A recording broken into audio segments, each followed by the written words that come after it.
This is how I would create and save a new layout on TradingView. Now I need to open up a chart such as the euro against the US dollar, the GBP against the USD, or essentially any other symbol. Now, let's say I wanted to have a template where I could automatically change my background from the color of white to the color of black. What I would need to do is look to the top right-hand side of my screen.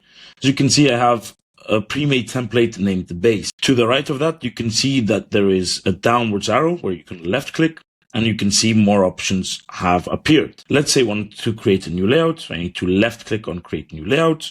I can name that test. I can add an icon as well, such as a smiley face. And then once you create it, we will open it up in a new tab. Now, this tab already has the background of black. Let's say I wanted to change that. I could right click on the settings and essentially make this orange. I could put buy and sell buttons, instant trading, or we could put a project order for market orders. So essentially, let's just play around and pick on a new color for the background and some things that we would like. For example, adding in the title, as you can see towards the top left, and adding some ideas, session breaks, and event breaks. So this could be a new template that we want. We can manually click on save, or you can see before when we created a new copy, it had the option to autosave, which is also here.